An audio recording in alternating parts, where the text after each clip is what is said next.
So someone asked me, how do you know when you're doing inquiry properly? Let's say self-inquiry, which is sort of the initial phase of inquiry.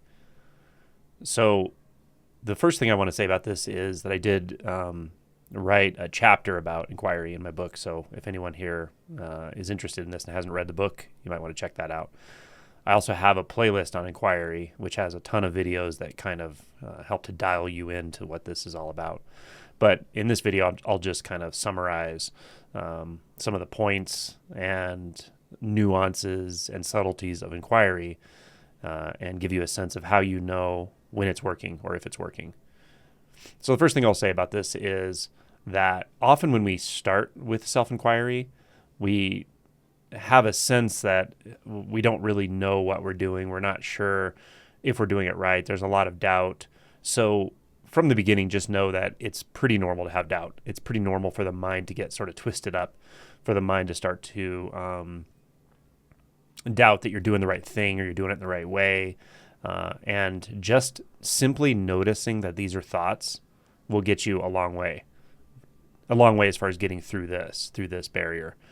Recognizing that pretty much any internal experience that says, hey, I'm not doing this right, I probably haven't figured it out, I wonder if I should do it this way or I should do it that way, or it's not working, that's all thought. Those are just thoughts arising.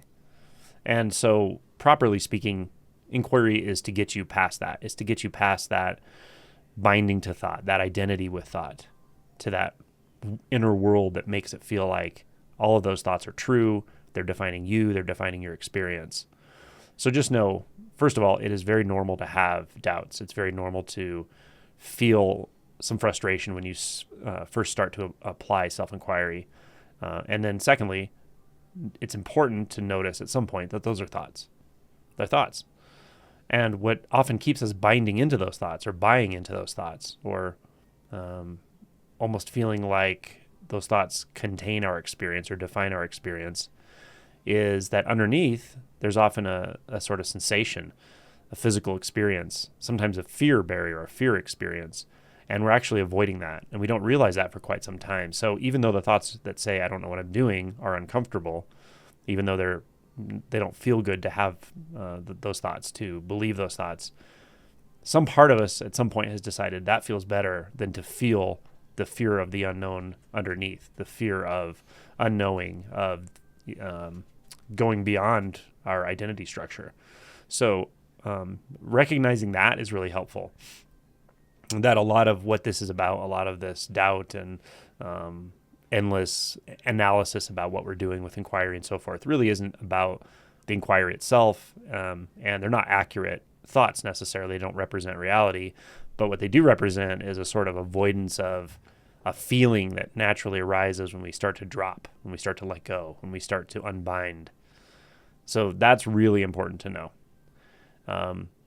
So with all of that said, how do you know whether self-inquiry is working for you or not? Well, if you've gotten past that first barrier, those thoughts that say, I'm doing it wrong or I don't know how to do it, if you've genuinely gotten beyond those, then self-inquiry is already working. If you haven't gotten beyond those, it's imperative to recognize them as thoughts, as beliefs, as ultimately just ghosts, passing clouds in the sky. They're just thoughts. So that's really the critical insight there when it comes to doubt.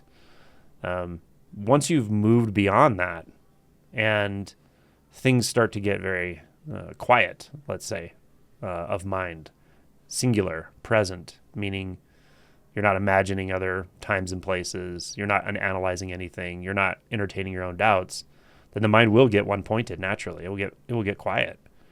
And that's great. That's the whole point of self-inquiry. Now, once you get there, there are some more subtle nuances, and that's why I was referencing you to the book and referencing you to the playlist. But as far as the doubt about whether it's working, whether I'm applying it correctly and so forth, it's usually not actually about technique or even approach, because there's a lot of ways to approach this. It's more about not recognizing that first big barrier, which is the identity with thought barrier. So hopefully that's helpful. And sometimes you just have to hear it, a 15th time or a 16th time before it really dawns what's going on.